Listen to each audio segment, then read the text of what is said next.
आज का दिन सर्वे के नाम, इसलिए नहीं कि सर्वे ही सिर्फ किया।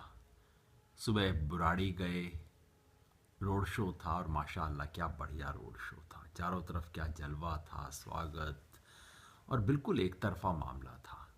शाम को सीलमपुर में सभा हुई, शाहदरा में सभा हुई, लेकिन जो याद रहेगा वो सर्वे।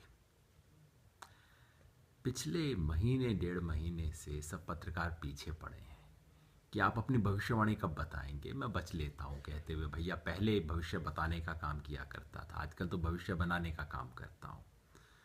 लेकिन फिर वो पूछते थे तो मैंने कहा देखिए आप लोग तो कर ही रहे हैं, अच्छा है। और मन में सोचा कि अगर सर्वे से कोई अंतर हुआ तब करूँगा, अन्यथा क्या फ़ायदा। वो अपना काम कर रहे हैं, करते रहें। पिछले 4 दिन से सभी सर्वे दिखा रहे हैं कि आम आदमी पार्टी आगे है। तो अंततः सभी सर्वे, कम से कम वो सर्वे जो गंभीर हैं, जो थोड़ा क्रेडिबल हैं, वो सब सर्वे एक मायने में एक लाइन पे आ गए हैं। सबके सब कह रहे हैं कि आम आदमी पार्टी नंबर 1 पे है।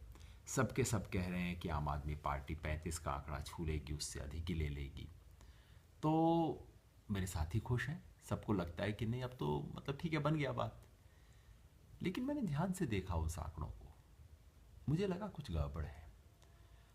हमने सर्वेक्षण करवाया था, उसके आंकड़े कल आ गए, उससे पुष्टि हुई। दरअसल हो क्या रहा है कि इस चुनाव में आम आदमी पार्टी को इतनी ज़्यादा बढ़त है कि खुद सर्वे वालों को भरोसा नहीं हो रहा। उनके पास रिजल्ट आते हैं, उन्हें लगता है कि नहीं नहीं कुछ गड़बड़ है, तो उसे कम से कम करके दिखा रहे हैं। और उससे ऐसा आभास हो रहा है मानो आम आदमी पार्टी आगे तो है पर बस थोड़ी सी ही आगे है। थोड़ा 1-2% इधर उधर हुआ और मामला बिगड़ सकता है, बदल सकता है।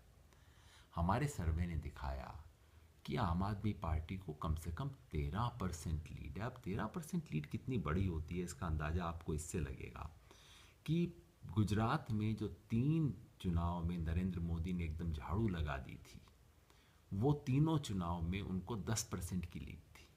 तो 13% तो बहुत बड़ी लीड होती है, एक तरफा चुनाव होता है। और उसे सीटों में कन्वर्ट करके हमने देखा तो आम आदमी पार्टी को 51 सीट आती हैं 70 में से, बीजेपी को 15, कांग्रेस और बाकी सबको मिला के 4। अगर ये ट्रेंड हफ्ता भर और कंटिन्यू करे तब तो मामला 57 पे जा सकता है आम आदमी पार्टी का। अगर इस अनुमान में कोई अतिशयोक्ति हो या कुछ घटाव हो जाए तब भी 44 से कम तो दिखता ही नहीं है। और कोई सर्वे वाला कहने को तैयार नहीं कि आम आदमी पार्टी को 44 सीट भी आ सकती हैं। आपको भी सोच के अजीब लग रहा होगा कि इतना बड़ा आंकड़ा कैसे हो सकता है। लेकिन आप खुद ही पलट के देखो ना, जब भी कोई वेव इलेक्शन होता है हम सब सोचते हैं कि थोड़ा सा तो उस पार्टी के पक्ष में है, लेकिन जब डब्बे खुलते हैं तो सारा एक तरफा मामला होता है। खैर ये सब पत्रकारों को आज मैं बताता रहा एक प्रेस कॉन्फ्रेंस में। सुन तो लिया, लेकिन उनके मन में संदेह था कि आप तो पार्टी के आदमी हैं। हम सबकी राय ये है कि आप पार्टी में होंगे, नेता होंगे तो झूठ तो बोलेंगे ही बोलेंगे। पिछले विधानसभा चुनाव में भी यही चैलेंज थी। तब तो खैर बहुत विकट स्थिति थी क्योंकि सब सर्वे एक दिशा में थे और हम बिल्कुल उल्टी बात कह रहे थे और सबको लगता था कि राजनीति में आते ही योगेंद्र ने झूठ बोलना शुरू कर दिया। तब तो इज्जत बच गई। लेकिन राजनीति एक ऐसा काम है जहाँ रोज आपकी इज्जत का, रोज आपकी नीयत का इम्तिहान होता है। तो अगले 5-7 दिन फिर सूली पे टांग के रखेंगे, फिर नीयत पे शक होगा। पर इतना शुक्र मानिए कि बस अब ज़्यादा दिन नहीं बचे हैं। प्रचार के लिए तो सिर्फ कल का दिन है।